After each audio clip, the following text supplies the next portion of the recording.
죽음이 정해져 있지 않습니까? 하나님을 반역한 에덴 동산에서부터 지금까지 죽음을 피한 인생이 누가 있습니까? 죽음은 모두에게 공평합니다. 히스기야 왕은 죽음에 대한 이야기를 들었을 때 하나님 앞에 살리는 기도를 합니다.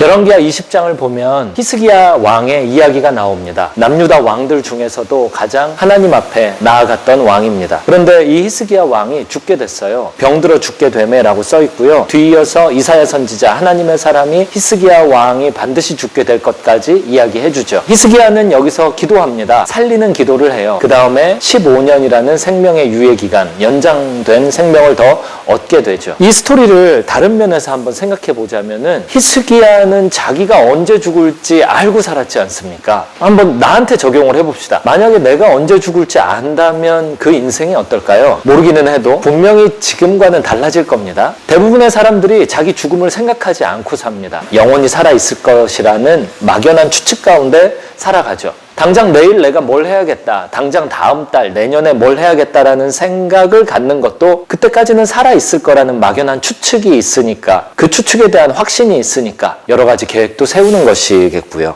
생각해보면 에덴 동산에서부터 하나님을 반역했고 하나님을 떠났죠. 하나님을 떠나서 인류에게는 죽음이 왔습니다. 창세기 2장 17절 말씀대로였죠. 하나님이 그 죽을 인생을 또 추격해 오셔서 은혜로 살리시고 예수님까지 보내주셔서 살 길을 열어놓으셨어요. 예수님과 함께 죽고 예수님과 함께 부활하는 새 생명의 길을 하나님이 열어놓으셨다고요. 우리가 살아가는 이 기간 있잖아요. 이거는 어찌 보면 히스기야 왕과 같은 생명의 유예된 연장 기간입니다. 죽음이 정해져 있지 않습니까? 하나님을 반역한 에덴 동산에서부터 지금까지 죽음을 피한 인생이 누가 있습니까? 히스기야 왕은 죽음에 대한 이야기를 들었을 때 살리는 기도를 합니다. 열왕기하 20장 2절과 3절을 보면 그 살리는 기도의 세 가지 특징을 볼 수가 있어요. 첫 번째 특징은요, 낯을 벽으로 향하고 여호와께 기도하여, 이 부분입니다. 면벽 기도하는 거예요. 벽을 마주한다, 얼굴을 벽으로 향한다. 이것이 무엇을 의미하냐면 적어도 세 가지 의미가 있는데요. 첫 번째는 내가 다른 길을 찾지 않겠다라는 겁니다. 얼굴, 낯을 벽으로 향했다. 그러면 이게 뭘 하자는 이야기입니까? 금식이랑 비슷해요. 밥을 먹고 힘이 나야 문제 해결도 하고 살 길도 찾아보는데 밥을 안 먹겠다라는 것은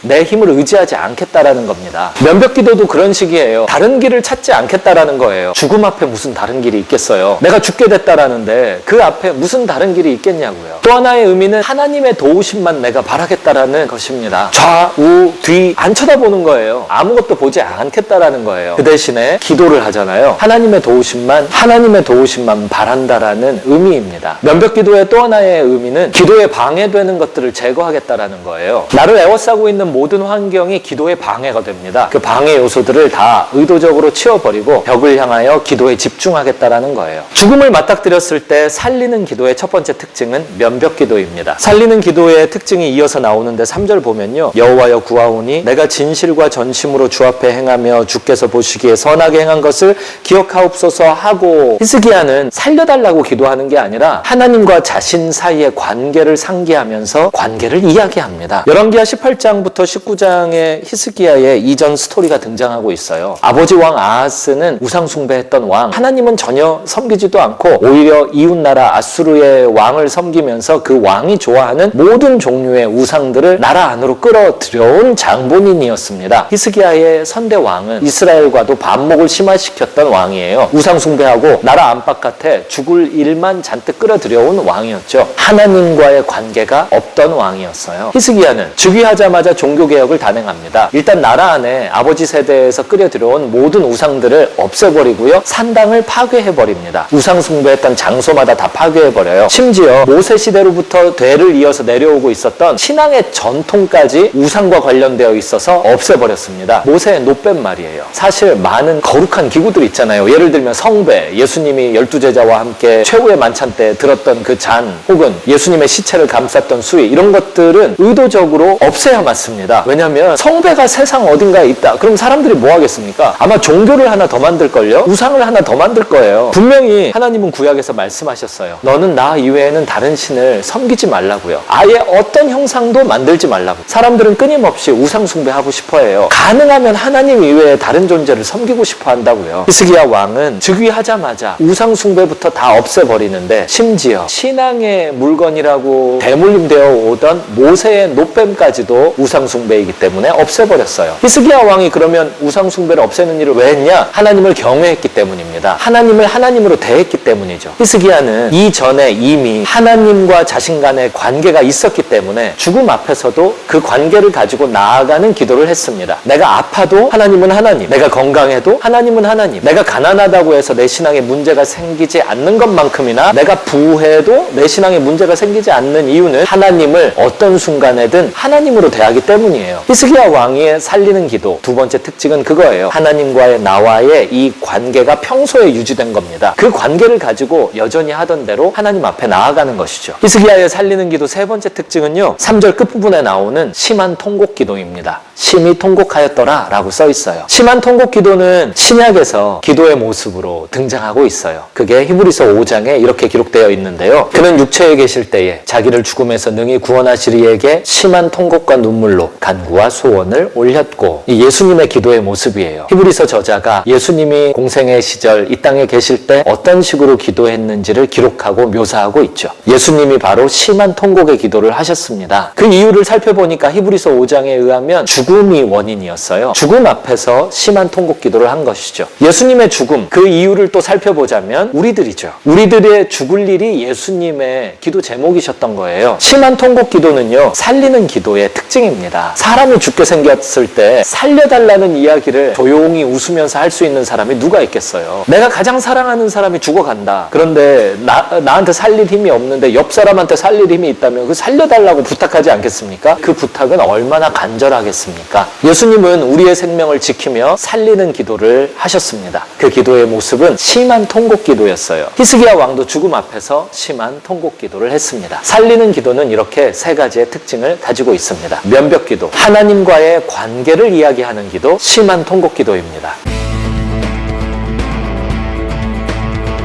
크리스찬의 생명도 다 죽을 인생들이 연장된 생명들입니다. 에덴 동산에서 하나님을 배반했을 때 이미 죽음이 맹추격하기 시작했습니다. 바로 죽지 않고 일정 기간 살아있는 시간이 주어졌죠. 그 살아있는 시간 동안 사람들의 숙제는 모두 한결같았습니다. 죽음을 바라보면서 진정한 생명의 근원 대신 하나님을 찾는 것입니다. 이 시간에 우리에게 유예된 생명이 있습니다. 하루를 산 만큼 하루를 죽어가고 있어요. 히스기야 왕은 15년이라는 자기 죽을 날짜, 살아있는 날짜를 알고 있었지만 우리가 모를 뿐이지 죽음의 날짜는 반드시 다가올 것입니다. 이 기간 동안 우리가 해야 되는 일이 있습니다. 그것이 바로 살리는 기도입니다.